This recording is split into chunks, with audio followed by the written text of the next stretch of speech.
aberrant. But great to see you all here. Great turnout. What we're seeing across the state, and I've been to a lot of these conventions, we have had really strong turnout. People are turning out for these conventions. They're interested in what's going on. They're interested in being delegates. And they're interested in making sure we endorse good candidates to win the election in the legislature this fall. So I'm very encouraged. We, as you may know, are in the minority in the state Senate, at least for now. And we have a great opportunity to win a majority. We are down 6 seats. We have to win 6 more from where we are today.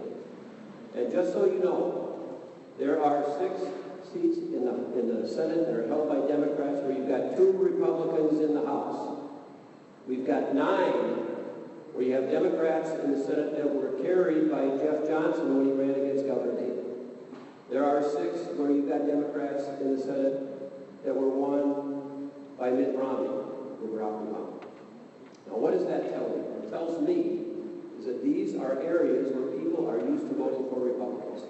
But for some reason, whatever the reason, and there's a lot of different reasons, you've got a Democrat in the Senate right now. And you know what? This is one of those districts right here, where we have got a Democrat who represents this district, and we believe that that person doesn't really reflect the values of this district. You've got 2 great Republicans in the House, Brian Daniels and John Peterburg. We think they are very representative of the values of this district. Now, I know Senator Jensen, she's a nice person, but we don't believe that her opinions, her views really fit where the people are in this district. She has been a champion, for example, of a new increased $1 billion gasoline tax. That's unbelievable, especially when we are at a time right now where we are collecting so many taxes, we have got a surplus. We collect money more than what we need.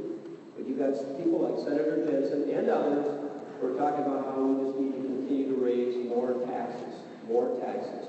These are the same people that think that they know how to run businesses, and they're going to pass all kinds of mandates on businesses to make sure that they do the right thing. They don't trust the marketplace. They don't trust ordinary people who are working, trying to make a living, trying to hire other people. They don't trust them to make good decisions about their own business. They got a big family medical leave bill coming through up there in the Senate. Another $1 billion tax program. Fortunately, I don't think you in the House are going to take that up this year. But this is the kind of ideas that Senator Jensen brings to the legislature. And we need to make sure that we replace her with a great candidate. So I know you've got a convention here today where you're going to choose a candidate.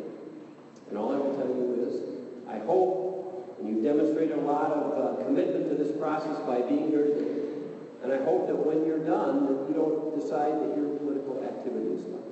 And I would just ask you, as you think about your candidates, and you give them their vote, whether it's a ballot or a hand or a standing rising vote, whatever it is, don't vote for that person unless you are also committed to help them win.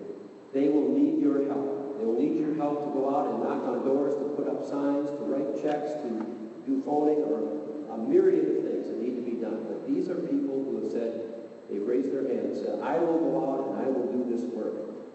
But you can't do it by yourself.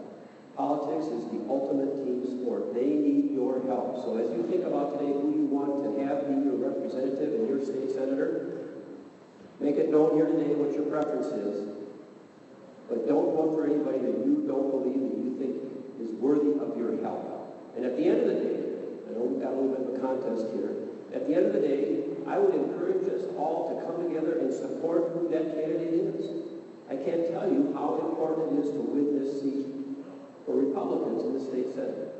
We're trying to win a majority. If we can't win a Republican seat in this district, we will not be in the majority. The road to the majority comes right through Owatonna. It's an important seat. We on our side in the Senate, we are dedicated to doing everything we can to help make that happen. That's been my job the last 2 or 3 years as I was elected to be our caucus leader, is to make sure that we did everything we could to be prepared to win. And we are highly committed to being supportive of your efforts on it. So, I know you got a lot of work to do. It's a beautiful day. I hope you can get done quickly and get on to other things. But please, as you think about this, this is an important race. It's important at the national level, certainly, but it's important for the people of Minnesota. So I thank you for what you have done. I thank you for what you will do. And I hope you have a great convention. Thanks for having me here this morning.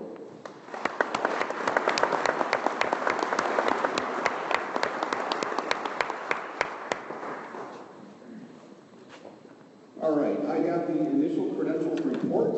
It's actually going to go fairly quickly here. For Waseca County, 13 delegates present, 3 alternates. All of Waseca County's alternates will be seated.